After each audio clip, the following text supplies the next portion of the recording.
여러분 안녕하십니까? 오늘도 윤석열 전 대통령이 특검 출석을 거부하며 구속 이후 단 한 차례도 조사를 받지 않고 있습니다.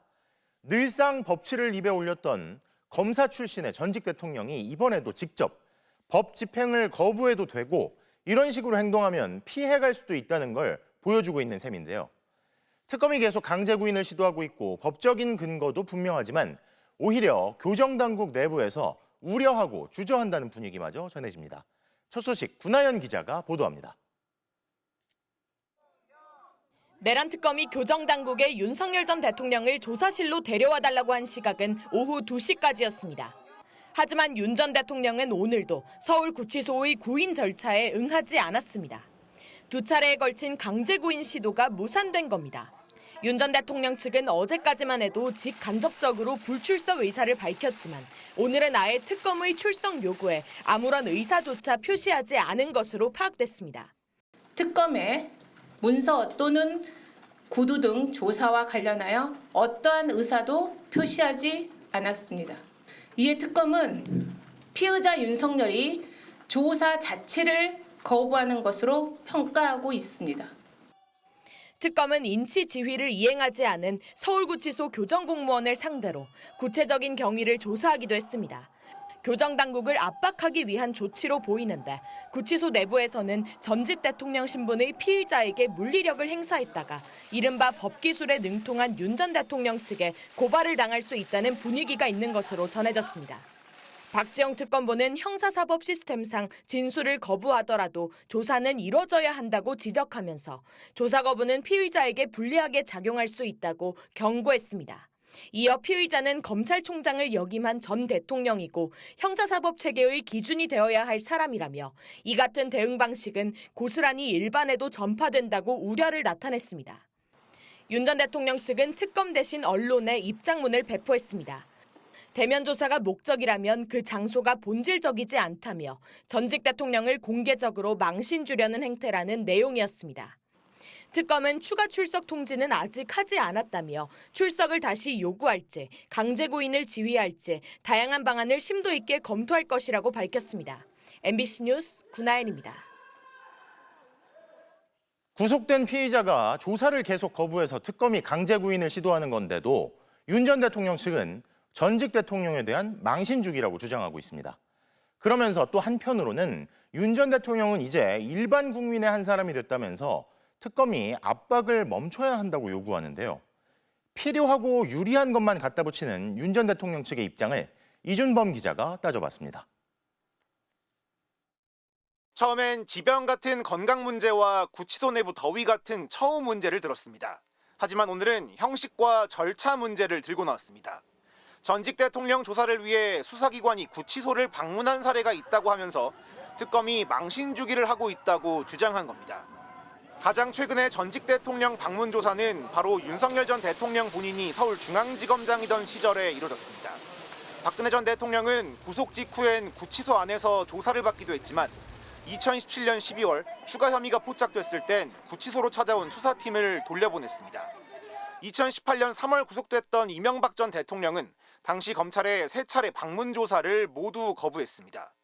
구속 후에도 검찰은 주변 사람들을 끊임없이 불러 조사하고 있고 이런 상황에서 공정한 수사를 기대하는 것은 무망하고 자신이 검사일 때 비판받던 전직 대통령의 행태를 본인이 따라하고 있는 겁니다.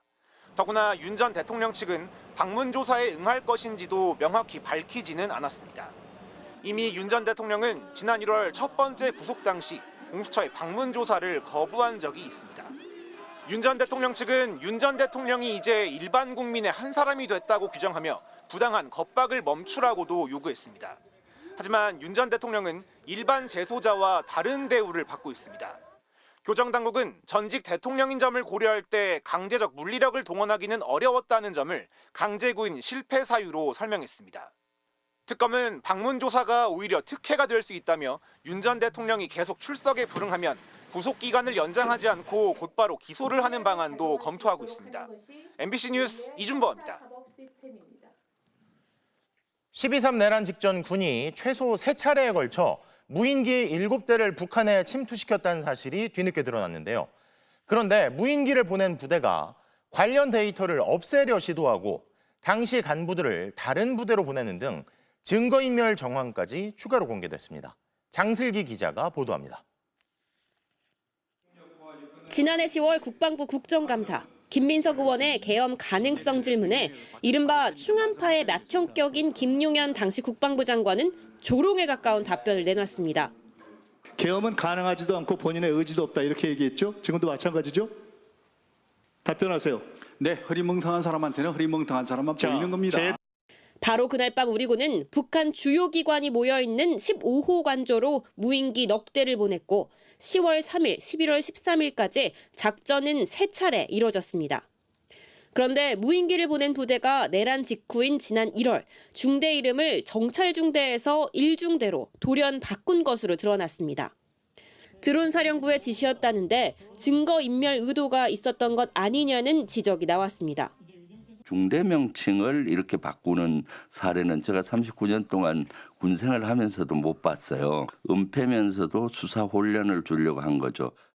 김병주 의원은 당시 군 당국이 드론 부대의 관련 대대장과 중대장 등 핵심 인물들을 아예 다른 부대로 전출시켰다고 전했습니다. 수사에 혼선을 주기 위해 사람을 빼돌린 걸로 의심되는 대목입니다. 해병대로 원복을 시키고 어떤 장교는 해군으로 원복을 시키고 대대장은 정보사령부로 보내버린 거예요. 드론사가 아닌 다른 부대로 보내는 거 국방부에서 할 수 있는 겁니다. 김 의원은 군 당국이 관련 데이터를 없앴다는 의혹도 제기했습니다. 드론 위치가 기록되는 장치를 업데이트해 북한으로 보낸 드론의 목표 지점과 경로를 알아볼 수 없게 했다는 겁니다. 내란 특검이 본격 강제 수사에 돌입한 가운데 안규백 국방부 장관 후보자도 인사청문회에서 장관으로 임명되면 증거 은폐 의혹을 면밀히 살펴보겠다고 밝혔습니다. MBC 뉴스 장슬기입니다. 이런 가운데 김용대 드론 사령관이 무인기를 평양에 침투시켰다는 사실을 처음으로 인정했습니다. 여인영 전 방첩사령관의 육사 동기인 김 사령관은 그동안 관련 사실에 대해 확인할 수 없다는 입장을 고수해왔는데요. 그러다가 이렇게 입장을 바꿔서 무인기 침투 사실은 인정하면서도 합참의 명을 받은 작전이었다고 해명하자 특검은 외환죄 관련 의혹을 피하기 위한 책임 떠넘기기 아닌지 의심하고 있습니다. 구승은 기자가 보도합니다. 김용대 드론 사령관 측은 오늘 무인기 침투 작전은 북한의 오물풍선 도발이 이어지는 상황에 대한 대응 성격이었다고 밝혔습니다. 드론 사령부가 지난해 10월과 11월 평양에 무인기를 보내 작전을 수행했다는 걸 처음으로 인정한 겁니다. 그동안 김 사령관은 공식적으로 확인할 수 없다는 입장을 고수해왔습니다. 북한에서는 대한민국에서 보낸 거라고 이렇게 얘기하지 않았어요? 확인해드릴 수 없습니다.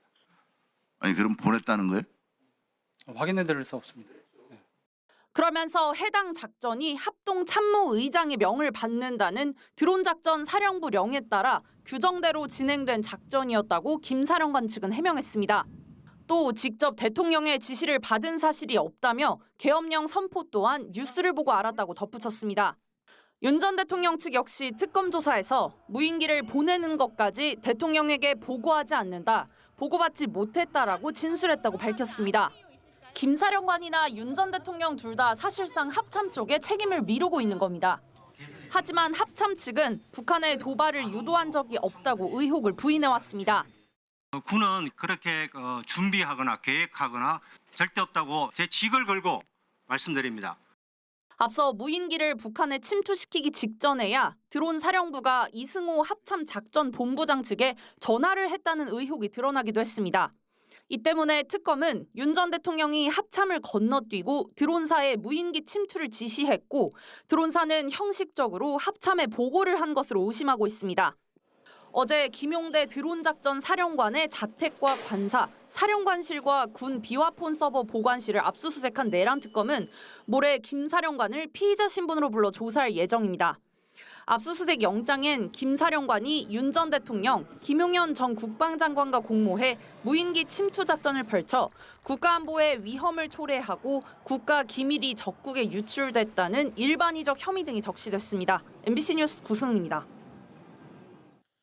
김건희 국정농단 특검이 오늘 건진 법사로 불리는 무속인 전성배 씨의 법당을 비롯해 10여 곳에 대한 압수수색에 나섰습니다. 특히 지난해 말 검찰 압수수색된 수색당하지 않았던 지하 비밀 공간도 들여다본 것으로 파악됐는데요. 집사 게이트와 양평고속도로 의혹 그리고 건진법사 게이트까지 김건희 국정농단 특검이 수사에 박차를 가하고 있습니다. 송정훈 기자가 보도합니다. 서울 강남의 한 주택 안으로 특검 수사관들이 들어갑니다. 건진법사로 불리는 전성배 씨의 법당을 김건희 국정농단 특검이 압수수색에 나선 겁니다. 전 씨가 소속한 종파의 거점인 충주 일광사, 전 씨의 변호인 사무실까지 압수수색 대상에 포함됐습니다. 특검은 전 씨가 돈과 함께 공천 관련 청탁을 받은 뒤 이 청탁을 김건희 여사 등에게 전달한 것은 아닌지 의심하고 있습니다. 이 때문에 지난 2022년 지방선거를 앞두고 전 씨에게 공천을 청탁했다는 의혹을 받는 박창욱 경북도의원도 오늘 특검이 압수수색했습니다. 앞서 지난해 12월 서울 남부지검도 전 씨의 법당을 압수수색한 뒤 전 씨 휴대전화 3대를 확보했는데 이때는 발견되지 않았던 법당 건물 내 비밀 공간도 특검이 들여다본 것으로 파악됐습니다. 법당 비밀 공간도 다 수색하신 걸까요? 오늘 목표하신 거는 다 찾으셨을까요? 2층이랑 지하 다 보신 거세요? 이런 가운데 김건희 국정농단 특검은 다른 의혹들에 대한 수사도 이어가고 있습니다. 양평고속도로 특혜 의혹과 관련해선 타당성 조사를 맡았던 이상화 동해기술종합공사 부사장과 김모 경동엔지니어링 상무, 종점 변경에 관여한 의혹을 받는 한국도로공사 관계자 등을 불러 조사했습니다. 특검은 이들을 상대로 타당성 조사를 맡은 지 2달 만에 김건희 여사 일가가 보유한 땅이 있는 강상면으로 종점이 바뀐 이유를 캐물었습니다. 또 이른바 집사 게이트와 관련해선 김 여사의 집사로 알려진 김모 씨가 출석 요구에 응하지 않고 있다며 체포영장을 청구한 뒤 여권 무효화 조치에 나선다고 밝혔습니다. MBC 뉴스 송정훈입니다. 순직 해병 사건 수사 외압 의혹과 관련해 윤 전 대통령의 경로가 있었음을 시인하는 진술이 또 나왔습니다. 윤석열 정부 대통령실 근무자들로부터 연이어 진술을 확보한 순직 해병 특검은 이제 대통령실과 국방부가 수사 결과를 뒤집었는지를 보고 있습니다. 이혜리 기자가 보도합니다. 왕윤종 전 경제안보 비서관이 순직해병 특검 사무실로 들어옵니다. 왕 전 비서관은 VIP 경로설의 진원지인 지난 2023년 7월 31일 대통령실 수석비서관 회의 참석자입니다. 보고 이후에 윤 전 대통령이 이중섭 전 장관한테 전화해서 질타했었나요? 당시 회의 자료에 기록된 참석자는 윤석열 전 대통령을 비롯해 조태용 전 국정원장, 김태효 전 국가안보실 1차장 등 7명입니다. 순직해병 특검은 최근 회의 참석자들로부터 윤 전 대통령이 실제 경로했다는 진술을 잇따라 확보했습니다. 이충면 전 대통령실 외교비서관은 특검의 참고인 신분으로 출석해 회의에서 윤 전 대통령이 임기훈 전 국방비서관에게 화를 내는 것을 봤다고 진술했습니다. 윤 전 대통령 경로를 인정한 두 번째 진술입니다. 앞서 지난 11일 김태효 전 국가안보실 1차장도 윤 전 대통령이 임 전 비서관 보고를 받고 화를 냈다면서 회의엔 최상병 순직 사건 수사 관련 보고서가 있었다는 취지로 특검에 진술한 바 있습니다. 경로서를 사실상 확인한 특검은 회의 뒤 실제로 대통령실과 국방부 등이 수사에 개입했는지를 확인할 계획입니다. 이를 위해 내일 강희구 전 대통령실 부속실장을 참고인 신분으로 조사할 예정입니다.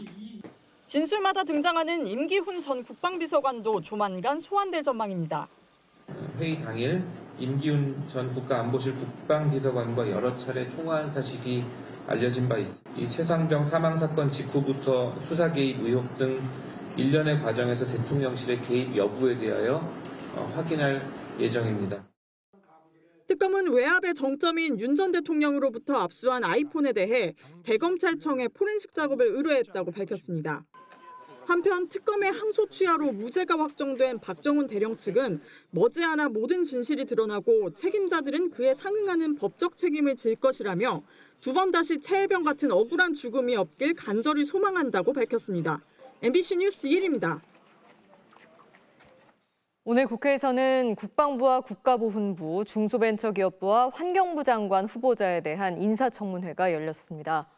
64년 만에 민간인 출신 국방부 장관 후보자로 지명된 안규백 후보자는 이번 정부 임기 내 전시작전권 전환을 언급해 파장이 일었는데요. 김현지 기자가 보도합니다. 안규백 국방부 장관 후보자는 청문회에서 전시작전 통제권 전환 시기에 대해 밝혔습니다. 5년 내로 하신다는 거죠? 전작권 전환은 먼저 이재명 정부 이내에 전환을 목표로 하는 거죠. 안 후보자는 한미 합의로 주기적 평가 등의 단계를 거쳐 그동안 상당한 성과를 이뤘다면서 전작권 전환의 조건이 충족되고 있다고 강조했습니다. 전시작전권은 한미 연합군사령관이 보유하고 있는데 전작권 전환이 이뤄지면 유사시 작전을 주도하는 통제권을 우리 군이 갖게 됩니다. 이 대통령은 전작권 환수를 핵심 공약 중 하나로 내세웠지만 안 후보의 발언에 대해 대통령실은 그 시안을 대통령실이 정한 것은 아니라고 선을 그었습니다. 민간인 출신인 안 후보의 전문성도 도마에 올랐습니다. 군 경력이 없는 국방부 장관, 여기에 대한 국민들의 설문조사한 내용입니다. 저기에 53.3%가 찬성하지 않습니다.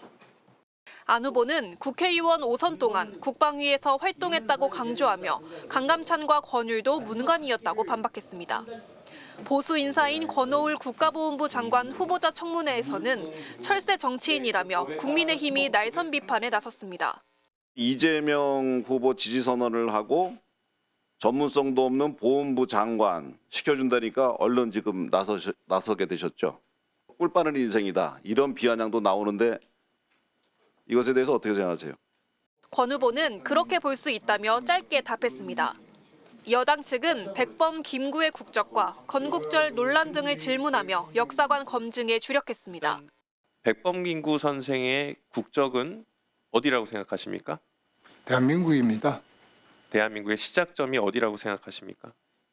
1919년이 나라를 세웠고 한성숙 중소벤처기업부 장관 후보의 청문회에서는 성남FC 불법 후원금 의혹 등을 놓고 여야 간 공방이 벌어졌습니다. 국민의힘이 성남FC 관련 혐의를 덮으려는 방탄 인사라고 주장하자 민주당은 한 후보는 어떤 연관도 없다고 반박했습니다. MBC 뉴스 김현지입니다. 어제 시작된 강선우 여성가족부 장관 후보자의 인사청문회는 자정을 넘겨 14시간 만에 마무리됐습니다. 보좌진 갑질 의혹에 대해 강 후보자는 자세를 낮추고 거듭 사과했는데요. 여당에서는 고비를 넘긴 것 같다면서도 여론을 더 살피겠다며 복잡한 속내를 드러냈습니다. 김상훈 기자입니다. 강선우 여성가족부 장관 후보자는 인사청문회 14시간 내내 고개를 숙였습니다.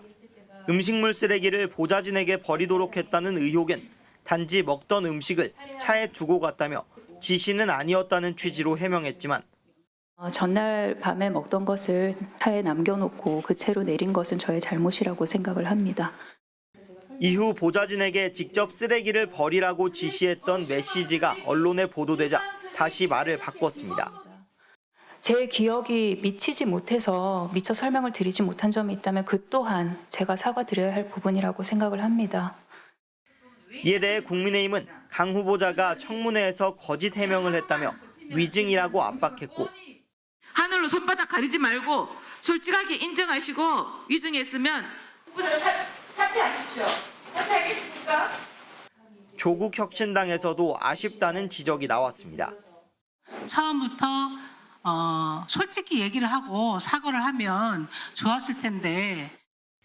민주당의 분위기는 복잡합니다. 당대표 후보 정청래 의원이 SNS에 공개적으로 응원 메시지를 보내는 등 청문회를 통해 의혹이 상당 부분 소명됐다고 주장했습니다.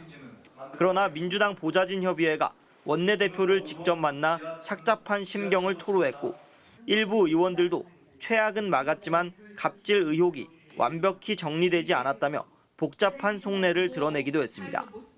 한편 국민의힘은 오늘 강 후보자에 대해 직장 내 괴롭힘과 갑질 혐의로 고용노동부에 진정서를 제출했습니다.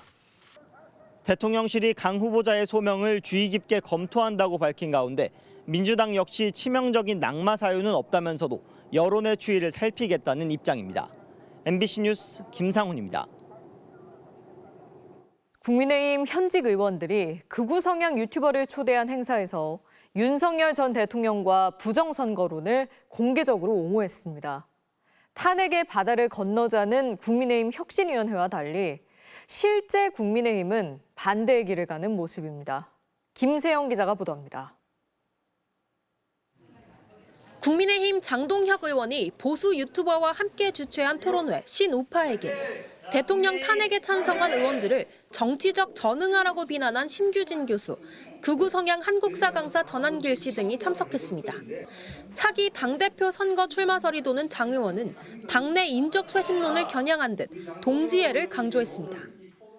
정당은 그 방향을 보고 함께 가는 사람들끼리 모여있는 집단입니다. 따라서 동지애가 가장 중요하다고 생각합니다. 어젠 윤상현 의원이 주최한 탄핵 반대단체 출범식에 송원석 비상대책위원장, 유상범, 김은혜 의원 등 국민의힘 지도부를 비롯해 친윤계 의원들이 총출동했습니다. 역시 극우 성향 유튜버들이 함께했습니다.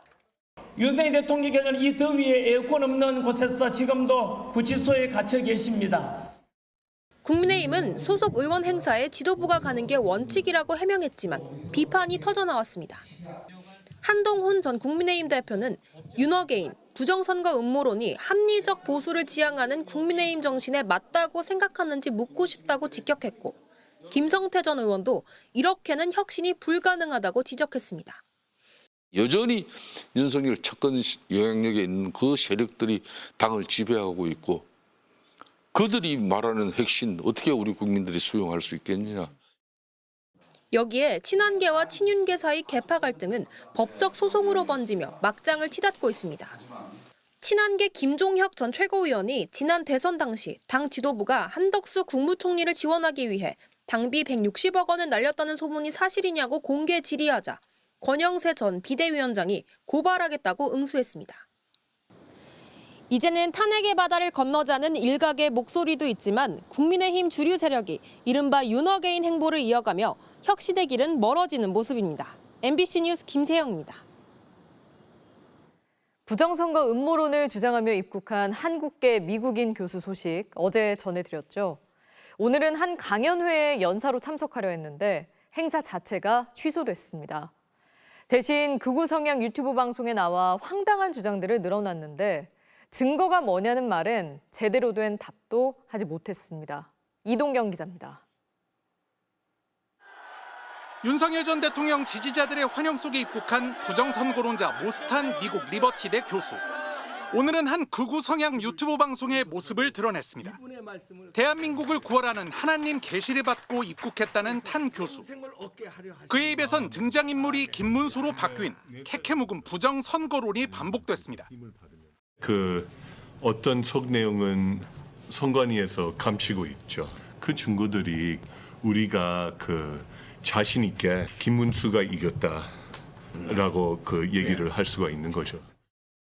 이재명 대통령의 강력범죄 연루설 근거에 대해선 국민의 간증이 쌓여 있다는 황당한 설명만 내놨습니다. Korean citizens have uncovered testimonial and circumstantial and material evidence of what has happened. 해당 사안은 2022년 검찰 수사와 재판으로 여러 차례 허위임이 확인된 주장입니다. 악의적 가짜뉴스가 되풀이됐을 뿐인데도 이들 유튜버들은 한껏 기세가 올랐습니다. 모스탄 대사가 국제사회, 미국 조야에서의 우려를 전하고 윤석열 대통령에 대한 구명운동을 전하지 않을까.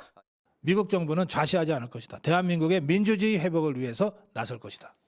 여기에 일부 보수단체들은 탄 교수를 명예훼손 혐의로 고발해 경찰 수사를 유도하면서 정치적 쟁점화까지 노리는 모습입니다. 모스탄 대사를 긴급 체포해서 강제 수사로 진상을 규명하기 바랍니다. 탄 교수 측은 방한 기간 강연과 연설로 대중들과 접촉을 늘리려 하고 있지만 반발도 거세지고 있습니다. 오늘 오후 서울 여의도 헌정회관에선 민경욱 전 의원 주최로 열릴 예정이던 대선 부정선거 보고회가 시작 직전 취소됐습니다. 탄 교수가 연사로 초청된 사실이 알려지면서 헌정회 측이 대관을 취소한 겁니다. 무슨 이렇게 질서가 개판이에요. 무신 시대로 다시 가고 있어. 뭐야 이게 진짜. 서울대 교수회관에서도 보수단체 초청으로 강연을 하려 했지만 뒤늦게 한 대학 측이 대관을 취소한 상황. 이에 대학 정문 앞에서 강연회를 열려 했지만 대학생들이 거세게 반발하면서 충돌이 빚어졌습니다. 민주주의와 직선제를 쟁취하기 위해 싸워왔던 곳이 바로 이곳 서울대학교입니다. 종로까지 쳐들어와 구도 집회를 여는 게 말이나 됩니까? 한 교수는 내일은 윤 전 대통령을 접견할 계획이라고 밝혔습니다. 윤 전 대통령 대변인도 탄 교수의 접견을 구치소와 논의하고 있다고 전했습니다. MBC 뉴스 이동경입니다. 일본이 올해 방위백서에서도 독도가 자신들의 고유 영토라는 반역사적인 주장을 이어갔는데요. 이런 왜곡된 내용을 어린이용으로 만든 방위백서에까지 담아 일본 전국 초등학교에 배포하고 있습니다. 도쿄에서 신지영 특파원이 보도합니다. 일본 정부가 오늘 오전 가기에서 채택한 2025년도 방위백서입니다. 젊은 층에 친근하게 다가가기 위해 인기 작가에 의뢰해 표지 디자인을 산뜻하게 바꿨습니다. できる限り多くの国民の皆様に防衛白書に関心を持っていただき 1년 전 국방장관 회담을 예로 들면서 양국의 안보 협력이 한미일 안보 협력의 기초이며 한국이 파트너로서 협력해야 할 중요한 이웃나라라고는 기술했습니다. 하지만 독도가 일본 땅이란 주장은 21년째 되풀이했습니다. 독도를 다케시마로 표기한 지도와 함께 일본 고유 영토인 다케시마 영토 문제가 미해결 상태라고 적었습니다. 그런데 매년 반복되어 온 이 같은 억지 주장이 이젠 일본의 초등학교에 배포되고 있습니다. 일본 방위성은 지난해 나온 방위백서를 어린이용으로 편집해 올 상반기 6천여 권을 전국 2,400여 개 초등학교에 내려보냈습니다. 온라인에선 4년 전부터 볼 수 있었는데 아예 책자로 만들어 도서관 등에 비치하게끔 한 겁니다. 역시 독도 대신 다케시마, 동해 대신 일본해라고 표기한 지도가 실렸고 한일 협력은 삭제됐으며 러시아와 중국, 북한을 적대적으로만 묘사했습니다. 이런 어린이용 방위백서는 교육 당국조차 배포를 주저하고 있습니다. 言ったような国にルーツがある子どもが悲しい思いをしたりとかですね、いうことがもう十分に考えられましたので、教師の説明なしに見れるようなところじゃなくて 우리 외교부와 국방부는 각각 주한 일본 대사관 총괄공사 대리와 주한 일본 방위 주재관을 초치해 항의하고 즉각 시정할 것을 촉구했습니다. 도쿄에서 MBC 뉴스 신지영입니다. 미국이 제시한 관세 협상 시한이 이제 보름밖에 남지 않았는데요. 정부가 주요 수출 품목의 관세 인하를 위해 미국이 요구하는 농축산물 수입을 협상 카드로 검토 중입니다. 농림부 관계자들이 관세 협상단과 함께 미국을 방문한 사실도 확인됐는데요. 농민단체들은 강하게 반발하고 있습니다. 오혜정 기자가 보도합니다. 미국과의 협상에서 우리 정부가 주력하고 있는 것은 일부 제품에 부과된 품목 관세를 없애거나 줄이는 겁니다.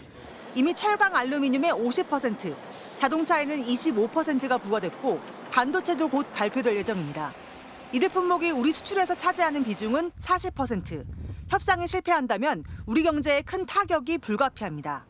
주고받기식 협상을 노리고 정부가 꺼내든 카드는 농축산물 수입. 지난해 농축산물에서 80억 달러의 흑자를 기록한 미국이 가격 경쟁력을 무기로 추가 개방을 요구하고 있기 때문입니다. 우리가 이미 전 세계 미국 소고기 수입 1위 국가인데도 30개월 이상까지 개방할 것을 압박하고 쌀 관세도 철폐하라고 요구하고 있습니다. 유전자 변형 감자와 사과 수입도 미국 측이 요구하는 사항입니다. 미국산 소고기에 대한 불안정성이 다시 좀 증가되지 않을까라는 부분이 하나 있고요. 쌀 가격 하락이라든지 그때 우리나라 생산 기반이 흔들릴 것으로 생각이 되고요. 여한구 통상교섭본부장은 농산물 분야는 전략적 판단을 해야 하는 부분이라며 수입 확대 가능성을 밝혔습니다. 산업부 관계자도 관세 협상에 농림부 고위 관계자가 동행했고 농축산물 개방 확대에 이해즉시를 따지고 있는 단계라고 설명했습니다. 또 협상이 무르익으면 산업부가 직접 농업인 단체를 만나 설득에 나설 것이라고 말했습니다. 농민단체들은 강하게 반발하고 있습니다. 농축산물 시장을 협상 카드로 활용하겠다는 것은 결국 농축산업을 포기하겠다는 의미로 받아들일 수밖에 없습니다. 남은 협상 시한은 보름. 정부는 트럼프 대통령뿐만 아니라 협상 결과에 대한 국내 반발까지 설득해야 하는 부담을 안게 됐습니다. MBC 뉴스 오혜정입니다. 내일 오후부터 토요일까지 전국에 많은 비가 내릴 것으로 보입니다. 시간당 50mm 안팎의 폭우가 예보된 곳도 있어서 각별히 주의하셔야겠습니다. 류현준 기자가 보도합니다. 전국 예상 강수량 지도입니다. 내일 오후 서쪽에서 저기압이 다가오면서 중부지방이 푸른색으로 물들기 시작합니다. 저녁 무렵이 되자 서쪽 지역이 짙은 보라색으로 뒤덮입니다. 내일 오후부터 모레까지 중부지방과 전북 지역을 중심으로 매우 많은 비가 내릴 것으로 보입니다. 예상 강수량은 경기 남부와 충남 서해안에 200mm 이상, 충청 내륙과 전북 북서부 150mm 이상, 서울과 인천 등도 최대 150mm가 예보됐습니다. 특히 내일 저녁부터 모레 아침 사이 북서쪽의 건조한 공기와 남동쪽의 뜨겁고 습한 공기가 충돌하면서 많은 비가 집중되겠습니다. 기상청은 천둥과 번개를 동반한 시간당 30에서 50mm의 매우 강한 비가 내리는 곳도 있을 것으로 내다보고 있습니다. 수요일 오후부터 목요일 오전 사이 강수가 집중될 것으로 예상되는 가운데 밤사이 취약 시간대에는 각별한 주의가 더욱 필요하겠습니다. 서로 다른 두 공기의 충돌로 만들어진 비구름대는 길이가 길고 폭은 좁은 띠 모양으로 형성됩니다.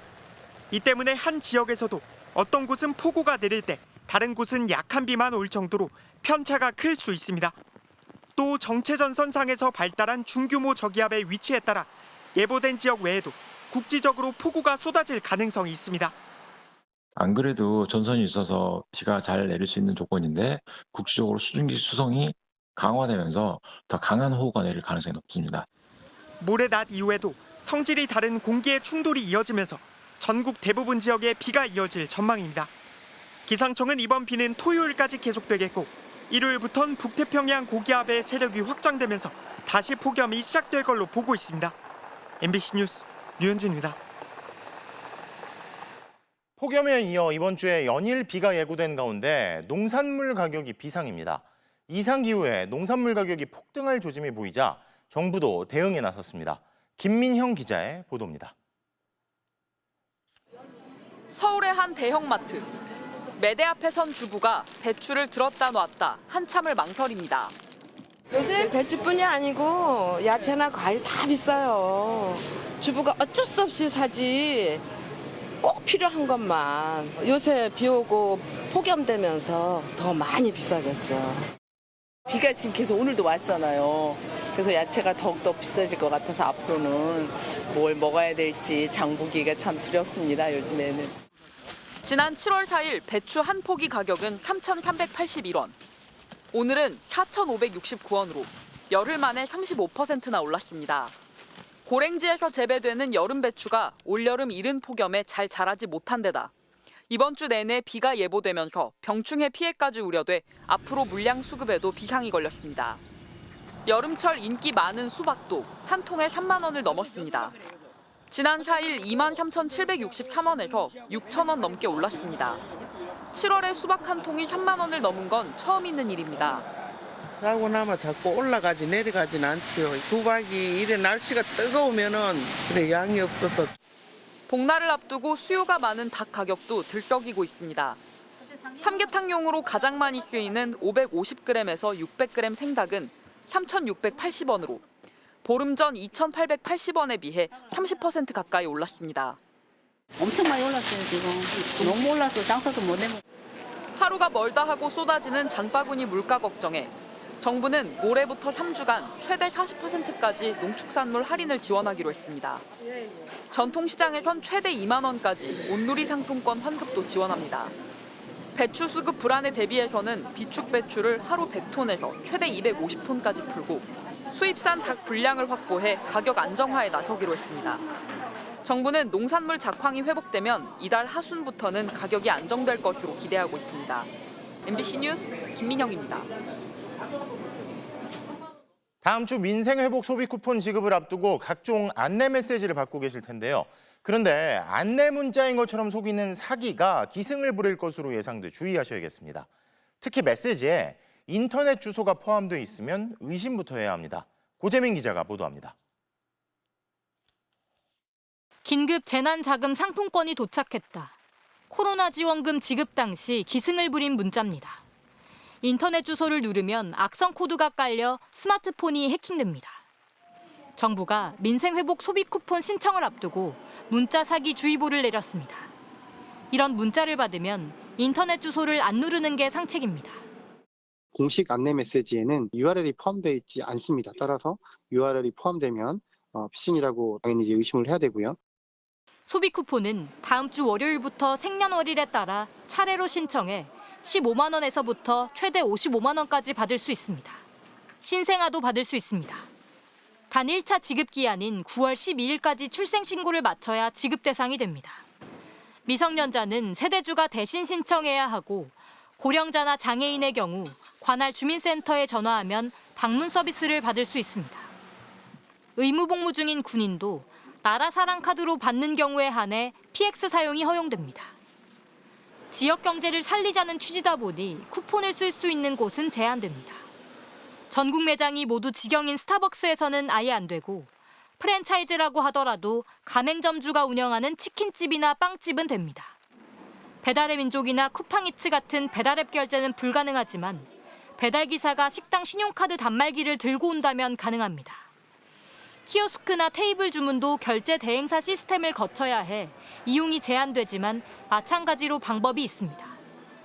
다만 매장에 그렇더라도 카드 단말기를 업주가 다 가지고 계시기 때문에 카드 단말기를 통해서 결제를 하는 형태로 버스나 지하철은 안 되지만 개인 택시는 대부분 소비 쿠폰으로 탈 수 있습니다. 소비 쿠폰은 중앙정부와 지방정부가 재원을 75대 25 또는 90대 10으로 분담하는 구조입니다. 정부는 1차 지급이 차질 없도록 국비 8조 1천억 원을 지방자치단체에 우선 배부하기로 했습니다. 예비비가 부족한 지방정부의 경우 숨통은 트였지만 2차 지급을 해야 하는 9월까지는 재원을 마련해야 하는 숙제가 생겼습니다. MBC 뉴스 고재민입니다. SGI 서울보증이 이틀째 시스템을 복구하지 못하면서 은행권 대출 차질도 이어지고 있는데요. 그런데 시스템을 먹통으로 만들고 돈을 요구하는 해커들, 즉 랜섬웨어 그룹이 SGI에 이메일을 통해 접촉한 사실이 확인됐습니다. 이상민 기자의 단독 보도입니다. SGI 서울보증은 홈페이지를 통해 이틀째 시스템 장애가 여전하다고 공지했습니다. SGI에 보증이 필요한 은행 대출 업무도 연쇄적으로 차질이 이어졌습니다. KB국민과 신한 등 5대 은행은 장애 전 SGI가 1차 검증한 경우에만 대출을 실행하고 있습니다. SGI가 보증을 설 수 없는 장애 이후부터는 신규 대출 접수가 아예 막혔습니다. SGI 측은 국회에 최근 등장한 신종 랜섬웨어 그룹의 공격과 유사점이 있다고 보고한 것으로 확인됐습니다. 지난 4월 등장해 각국의 정부기관이나 의료기관을 주로 노려온 것으로 알려진 랜섬웨어 그룹의 소행으로 보인다는 겁니다. SGI 측은 랜섬웨어 그룹이 해결을 원하면 답신하라며 추적이 불가능한 이메일로 접촉해 왔다고도 보고했습니다. 다만 답장을 보내지 않고 이후 대응은 금융보안원에 일임했습니다. 처음 데이터베이스가 멈춰선 건 월요일인 14일 새벽 0시 40분. 점검 도중 다른 데이터베이스도 감염 정황이 발견돼 업무 시작 전 데이터베이스와 외부 네트워크와의 연결을 차단했습니다. SGI 측은 개인정보 유출 정황은 없으며 목요일인 17일 정상 영업 재개를 목표로 시스템을 복구 중이라고도 보고했습니다. 몸값을 뜻하는 영어 단어 랜섬과 소프트웨어를 합친 신조어 랜섬웨어는 악성 코드로 서버와 데이터를 암호화해 시스템을 먹통으로 만듭니다. 암호화를 푸는 비밀번호를 받으려면 돈을 어디로 보내라 이런 식으로 협박을 하죠. 백업을 충실히 해놓는 방법밖에 없습니다. SGI 측은 10분 단위로 자주 데이터 백업을 진행했고 백업 데이터베이스는 물리적으로 떨어진 두 곳에 위치했다고도 보고했습니다. 그나마 자료가 온전히 보존돼 복구가 가능할 것으로 예상됩니다. 지난달 초 국내 최대의 온라인 서점이자 공연 플랫폼인 예스24도 바로 랜섬웨어의 표적이 됐습니다. 2천만 명이 책과 음반을 사고 공연을 예약하던 일상이 일주일 동안 마비됐습니다. MBC 뉴스 이상민입니다. 넷플릭스와 협약을 체결한다는 미공개 정보를 이용해 주식 시세 차익을 얻은 혐의로 SBS 직원에 대해 금융당국이 조사에 착수했습니다. 윤수환 기자가 보도합니다. 지난해 12월 20일 SBS는 전 세계 최대 OTT 업체인 넷플릭스와 업무 협약을 체결했다고 공식 발표했습니다. 6년간 넷플릭스의 콘텐츠를 공급해 글로벌 시장에 진출한다는 내용이었습니다. 발표 직후 SBS 주가는 이틀 연속 상한가를 기록했습니다. 15,390원이던 주가가 26,000원까지 단 사흘 만에 무려 69% 치솟았습니다. 그런데 이 공식 발표 전 SBS 내부 직원이 회사 주식을 대량으로 사들인 정황이 금융당국 조사에 포착됐습니다. 시세 차익만 수억 원에 달하는 것으로 알려졌습니다. 이 직원은 경영정책 관련 부서에서 근무한 것으로 전해졌는데 직무 중에 알게 된 미공개 정보를 활용해 주식을 미리 사둔 것으로 의심됩니다. 금융위원회 자본시장 조사과는 오늘 SBS 목동 사옥을 찾아 해당 직원의 휴대전화와 컴퓨터 등을 조사했습니다. 현재까지 조사 대상은 1명이지만 당국은 다른 직원들도 미공개 정보를 이용한 혐의가 있는지 들여다보고 있는 것으로 알려졌습니다. SBS는 입장문을 내고 도덕적, 법률적으로 명백한 일탈행위라며 금융위 관련 조사에 적극 협조하기로 했다고 밝혔습니다. 또 해당 직원을 즉시 면직 처리했다며 관리 시스템을 보완하고 교육도 강화하겠다고 강조했습니다. 이재명 대통령은 취임 초 주식시장에서 장난을 치다가는 패가 망신한다는 것을 보여주겠다고 강조했습니다. 미공개 정보 이용과 부정거래 등 불공정 거래를 반드시 퇴출하겠다는 정부의 기조 아래 금융당국은 한 번 적발되면 자본시장에서 퇴출하는 원스트라이크 아웃 제재를 본격화하고 있습니다. MBC 뉴스 윤수환입니다. 2년 전 오늘 14명의 시민이 오송 지하차도에서 황망하게 목숨을 잃었지만 윤 전 대통령은 당시 유족을 위로하는 메시지도 내지 않았죠. 게다가 석 달 뒤 분향소 10분 거리를 찾아갔던 당시 대통령 부인은 동물원에 가서 사자에게 먹이만 주고 갔습니다. 유족들은 진상규명과 책임자 처벌을 요구하고 있습니다. 김은초 기자입니다.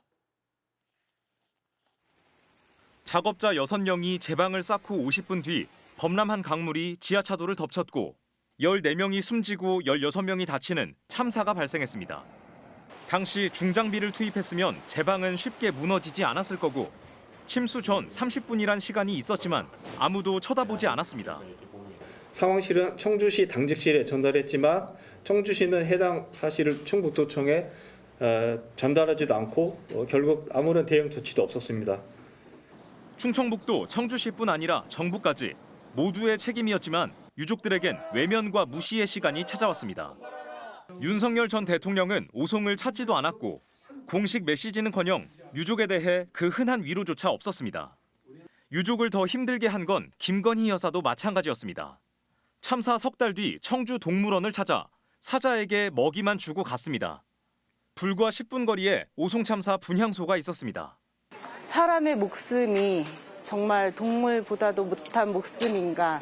국민들이 돌아가신 그 부분에 대해서는 통감도 못하시고. 오늘 열린 오송 참사 2주기 추모제에도 참사 책임을 부인하며 무혐의 처분을 받은 김영환 충북지사와 중대 시민재해로 기소된 이범석 청주시장은 불참했습니다. 유가족과 생존자 등은 오송 참사가 2년 만에 모두 잊히는 것 같다고 말합니다. 진상규명이 명확하게 이루어지지 않아서 아직까지 처벌받은 사람들이 없습니다. 이 문제와 관련한 법원과 검찰이 사건의 진상규명과 책임자 처벌에 대한 속소를 내야 될 것 같고요. 유가족들은 어제 이재명 대통령이 참사 현장을 찾아 희생자를 추모한 뒤 국가 행정기관의 책임을 언급한 데 대해 국회 차원의 진상조사와 검찰의 재수사가 이뤄지길 기대하고 있습니다. MBC 뉴스 김은초입니다. 마트에서 60대 여성을 흉기로 찔러 살해한 김성진에게 검찰이 오늘 사형을 구형했습니다. 김 씨는 범행 직후 CCTV 카메라를 바라보며 한 온라인 커뮤니티를 뜻하는 손 모양을 한 것으로 드러났습니다. 강은 기자입니다. 지난 4월 서울 강북구의 한 마트 앞. 환자복을 입은 채 배회하던 남성이 경찰에 체포됩니다. 마트 안에서 흉기를 휘둘러 60대 여성을 살해한 32살 김성진입니다. 김 씨는 일면식도 없던 피해자를 흉기로 찔렀고 또 다른 40대 여성도 다치게 했습니다. 피해자와 유족들께 할 말 없습니까? 범행 왜 한 겁니까? 죄송합니다. 언제부터 계획했습니까? 죄송합니다. 오늘 열린 김 씨의 결심 공판. 범행 당시 CCTV 영상이 공개됐습니다. 마트에 들어온 김 씨가 냉장고를 열어 소주를 꺼내 마신 뒤 진열돼 있던 흉기를 등 뒤에 숨긴 채 피해자에게 접근했습니다. 범행 뒤 김 씨는 CCTV 카메라를 바라보며 극우 성향 온라인 커뮤니티 일베를 뜻하는 손모양을 취했습니다. 김 씨는 자신의 모습이 공개될 걸로 예상하고 일베 사이트에 마지막 인사를 한 거라고 검찰에 진술했습니다. 앞서 경찰의 진단검사에선 김 씨가 사이코패스에 해당한다는 결과가 나왔습니다. 검찰 구형은 법정 최고형인 사형이었습니다. 검찰은 교화 가능성이나 인간성 회복을 기대하기 어렵다며 사회로부터 영원히 추방해야 한다고 했습니다. 또 피고인이 교도소에 가기 위해 살인했다고 진술한 만큼 원하는 대로 교도소에 보내주는 게 진정한 정의로 볼 수 없다며 극형을 구형하지 않을 수 없다고 했습니다. 김성진은 죄송하다고 했고 변호인은 선처를 요청했습니다. 영상이 공개되는 내내 흐느끼던 유족들은 저런 악마는 절대 이 세상에 나와선 안 된다며 절규했습니다. 김 씨에 대한 선고는 다음 달 19일입니다. MBC 뉴스 강은입니다. 최근 상호를 HY로 변경한 한국 야구르트의 공장에서 여성 사원에 대한 지속적인 직장 내 성범죄가 발생해 경찰이 수사 중입니다. 그런데 본사 측에서 이 사실을 발설하지 말라며 피해자에게 서명까지 요구한 것으로 확인됐습니다. 윤소영 기자의 단독 보도입니다. 입사 2개월 차 신입사원의 악몽이 시작된 건 공장 야간 근무부터였습니다. 몸이 아파 상사인 40대 남성 파트장에게 이 사실을 알렸는데 마사지를 해준다며 피해자의 온몸을 주무르기 시작했다는 겁니다. 현실 감각이 없고 신고 이런 거는 그때 당시에 생각도 못했어. 상사는 회식 자리에서도 술 취한 피해자를 자신의 차량에 강제로 태운 뒤 강제추행을 이어갔다고 합니다. 너무 괴로워서 근데 그 사람이 제 몸 어디 훑고 자기 손이 지나가지 않은 곳이 없다고. 또 다른 남자 동료 직원도 상가 복도에서 피해자를 추행했습니다. 수습 신분에다 집안 형편 때문에 직장을 관둘 수도 없었던 피해자는 지속적인 성추행을 참다 못해 9개월 만에 회사에 피해를 알렸습니다. 잠을 아예 못 자고 괴롭고 숨이 안 쉬어지더라고요. 잘. 약을 먹으면서 이제 그렇게 어렵사리 진상조사가 시작됐지만 피해자는 회사로부터 공장 동료들과 외부인에게 피해 사실을 발설하지 말라는 압박을 받았다고 털어놨습니다.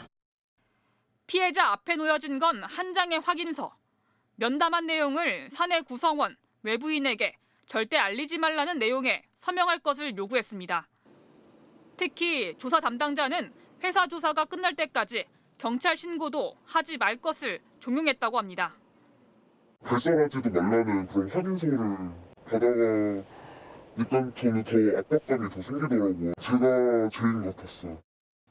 2차 가해를 피하기 위해 주로 가해자나 회사 구성원에게 받는 비밀 유지각서를 피해자에게 요구한 건 침묵을 강요한 거나 다름없다는 지적입니다.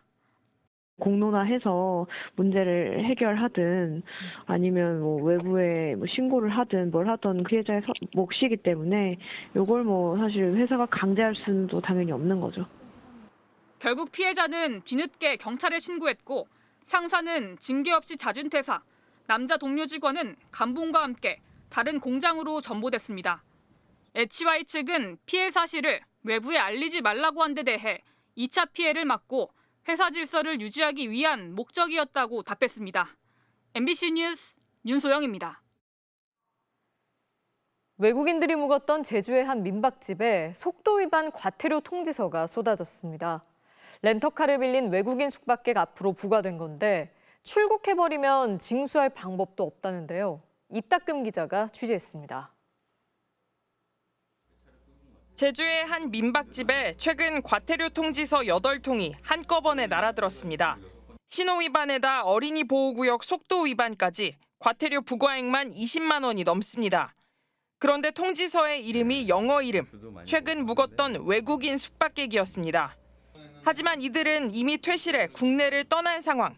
경찰에 이 같은 사실을 알렸지만 외국인들의 국내 거주지가 숙소로 돼 있어 통지서를 보낼 곳이 현지 숙소밖에 없다는 답변만 돌아왔습니다. 과태료가 어차피 이제 주소지에 등록돼 저희 집으로 오는 게 맞긴 한데 그 사람한테 받지도 않을 못 받을 돈을 계속 보내주는 거는 행정력 낭비랑 세금 낭비라는 거죠. 최근 5년 동안 외국인들에게 부과된 교통법규 위반 과태료는 27억 원, 4만 3천여 건에 달하지만 징수율은 절반에도 못 미칩니다. 대부분 과태료가 부과되기 전에 여행을 마치고 출국하기 때문입니다.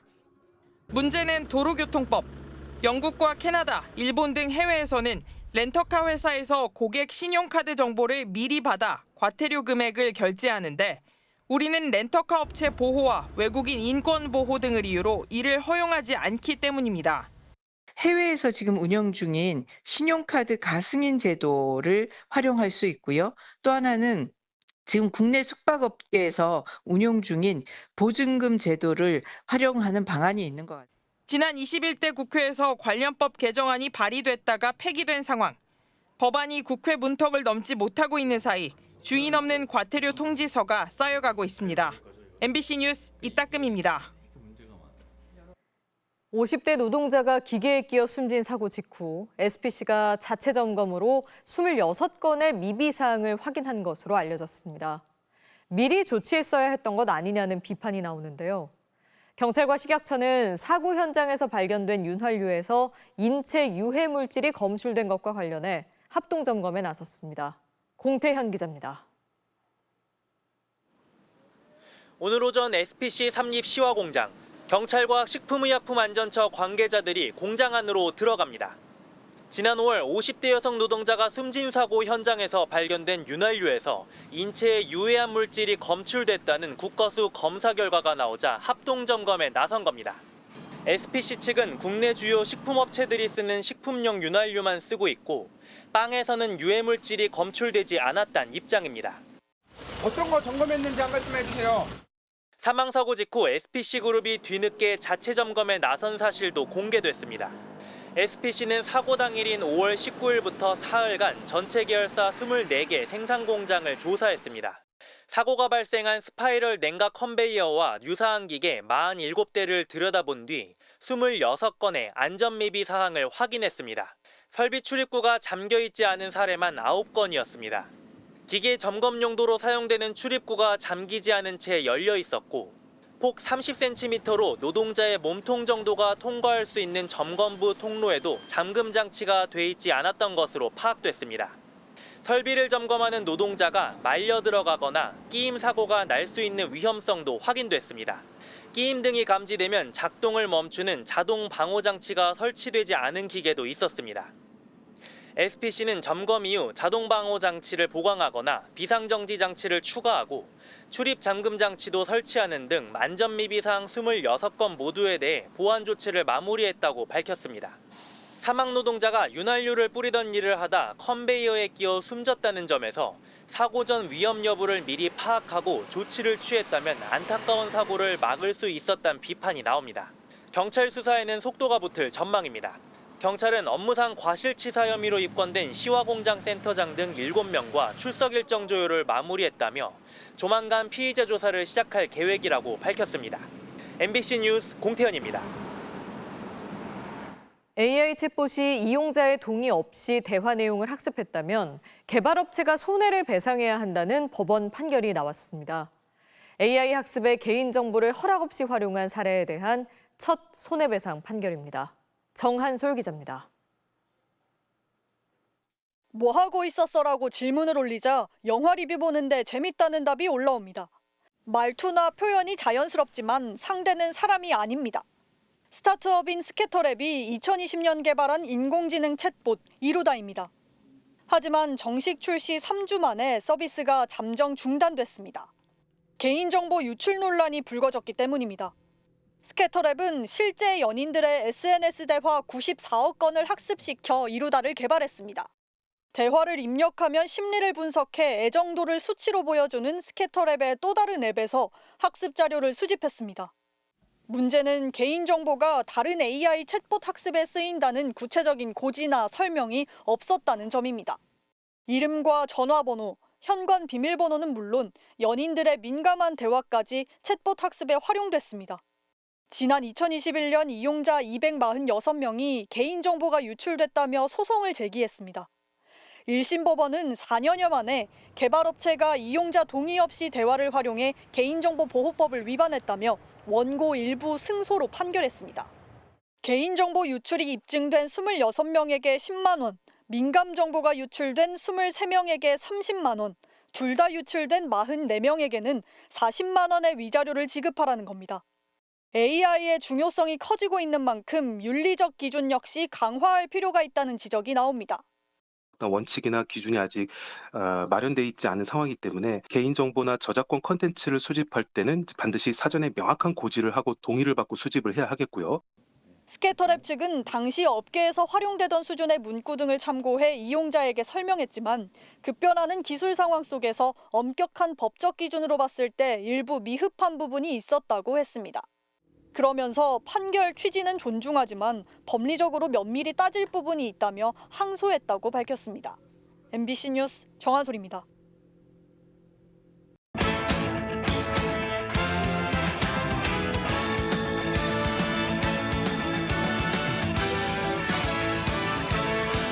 화요일 밤 스포츠 뉴스입니다. 올 시즌 프로야구에서 체크 스윙 판정을 놓고 여러 차례 큰 논란이 벌어졌는데요. KBO가 당초 내년에 시행하려던 체크 스윙 비디오 판독을 빠르면 다음 달 전격 도입하기로 했습니다. 이명노 기자의 단독 보도입니다. 체크 스윙은 올해 논쟁의 대상이었습니다. 판정 하나에 승부가 뒤바뀌는 상황에서 감독들은 격하게 항의하기 일쑤였고 육안으로 배트의 회전을 확인하기 어려운 심판들도 고역이었습니다. 이미 퓨처스리그에서 전 세계 프로야구 최초로 체크스윙 비디오 판독을 시험 중인 KBO는 당초 내년이던 1군 도입 시기를 올해로 앞당기기로 결정했습니다. 후반기 시작과 함께 1군 경기에서 시험 기간을 거친 뒤 빠르면 8월 내 정식 도입할 계획입니다. 정확한 도입 시점은 다음 주 단장 회의에서 정해집니다. 이미 10개 구단 감독자 회의에서는 대다수 참석자가 조기 도입을 찬성한 것으로 확인됐습니다. 판독 시설 준비도 마무리 단계입니다. 1군 7개 구장에 체크스윙 판독용 카메라 설치가 끝났고 작업이 진행 중인 잠실구장과 고척돔 역시 후반기 시작부터 카메라가 가동됩니다. 지난주 퓨처스 올스타전이 열린 대전에서는 1군 구장 최초로 시범 운영도 진행됐습니다. 홈플레이트 앞면과 평행이 되는 1-3루 쪽에 카메라가 설치됐고 타자 위치와 무관하게 스윙 범위를 확인할 수 있다는 게 검증됐습니다. 선수들은 환영하는 분위기입니다. 선수들도 사실은 빨리 조금 도입됐으면 좋겠다라고 생각을 좀 많이 하고 있고요. TV로 봐도 확실한 것들이 조금 노스윙, 스윙 이렇게 될 경우가 많기 때문에. 다만 아직 체크 스윙에 대한 명문화된 규정이 없는 만큼 모두 납득할 수 있는 기준은 필요합니다. 각도에 따라서 좀 많이 달라지는 영향을 받기 때문에 매뉴얼을 잘 정립을 시켜서 빠른 시일 내에 도입을 해주시면 너무 좋을 것 같습니다. 전반기 퓨처스리그에서 체크스윙 판독 번복률은 38.3%, 10번 중 4번은 판정이 바뀌었습니다. MBC 뉴스 이명노입니다. 탁구 남자 복식의 임종훈, 안재현 선수가 무서운 상승세를 타고 있습니다.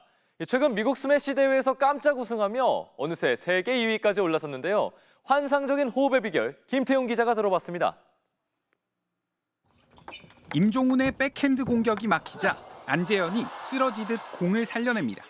절묘한 반격에 세계 1위인 상대 선수들은 좌절했고 두 선수는 중국 국적이 아닌 선수 가운데 처음으로 스매시 대회 우승을 차지했습니다. 트로피가 되게 멋있어 보여서 야 이거는 하나 가져가고 싶다. 진짜 우승을 하나는 했으면 좋겠다라고 했는데 따게 돼서 되게 기분이 좋은 것 같아요. 초등학교부터 고등학교까지 같은 학교를 나온 3살 차이 선후배. 2년 전부턴 같은 팀에서 한솥밥을 먹으며 운동은 물론 일상까지 공유하는 사이가 됐습니다. 그냥 망나니 시절 때였어요. 완전 어릴 때. 2학년. 초등학교 2학년인가? 진짜 말 안 듣고 재현이랑 같이 이제 애견 카페 가가지고 이제 강아지 똥도 치우고 사료 얘기도 하고 알러지 얘기도 하고 그런 사소한 거에서 되게 재밌고. 형 임종훈의 결혼 소식에 안재현이 아쉬워할 정도입니다. 솔직히 말해도 돼요. 아니 뭐 좋은 것도 있겠지만 좀 확실히 아쉽긴 해요. 왜요? 영혼의 단짝을? 그죠, 누가 떠나보내기가. 손발을 맞춘 지 2년밖에 안 됐지만 상승세는 놀랍습니다. 수비에 강한 왼손잡이 임종훈과 포핸드가 일품인 안재현의 공격이 시너지를 내면서 지난해 아시아 선수권부터 시작해 벌써 4번째 우승, 세계 랭킹은 2위까지 끌어올렸습니다. 내년 아시안게임은 물론 3년 뒤 올림픽에서 중국의 벽을 넘어야 하지만 이제는 해볼 만하다는 자신감도 생겼습니다.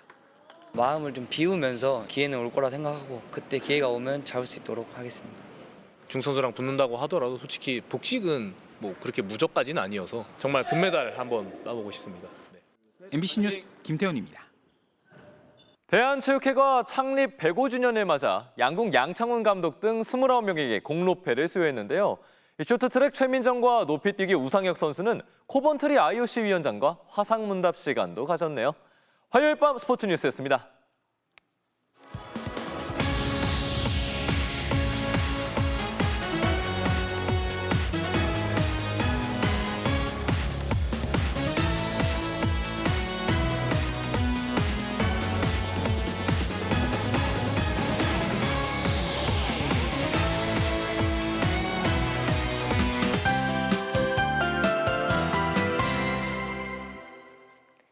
종일 비가 오락가락 이어지고 있습니다. 지금 위성 레이더 화면을 보시면 내륙 곳곳에 산발적인 비구름이 발달해 있는데요. 비는 밤이면 대부분 그치겠습니다. 다만 내일 오전부터 다시 전국에 비가 내리기 시작하겠고 모레까지 강하고 많은 비가 예상됩니다. 내일과 모레 이틀 사이 경기 남부와 충남 서해안 지역은 최고 200mm 이상의 폭우가 쏟아지겠고요. 그 밖에 강원 내륙과 충북, 전북에 150 이상, 서울에도 50에서 150mm가량의 많은 비가 내리겠습니다. 특히 북쪽 건조한 공기와 수증기가 충돌하면서 서쪽을 중심으로 매우 강한 비가 집중되겠습니다. 수도권과 충남 서해안 지역은 내일 오후부터, 강원 내륙과 충청 지역은 내일 밤부터 시간당 30에서 50mm 안팎의 집중 호우가 예상됩니다. 침수 피해 없도록 각별히 대비 잘 해주셔야겠습니다. 내일 전국에 비가 내리면서 벼락이 치고 돌풍이 부는 곳이 있겠습니다. 내일 아침 기온은 서울 23도, 대구 22도로 출발하겠고요. 한낮 기온은 서울 28도, 광주 28도로 오늘과 비슷하겠습니다. 모레부터는 다시 남서풍이 유입되면서 후텁지근해지겠고요. 금요일과 토요일 사이엔 남부에 호우 가능성이 있습니다. 날씨였습니다. 김건희 특검이 오늘 압수수색한 건진법사의 강남법당엔 지하 1층 54제곱미터 규모의 비밀 공간이 있다고 하죠. 작년 말 검찰이 압수수색할 땐 여길 빠뜨렸고 그새 많은 짐이 옮겨졌다고 전해지는데 등기부 등본만 떼봐도 나오는 지하 54제곱미터를 비밀 공간으로 부르는 게 맞는지, 왜 압수수색에서 빠뜨렸는지 의문입니다. 화요일 뉴스데스크 마칩니다. 시청해주신 여러분 고맙습니다.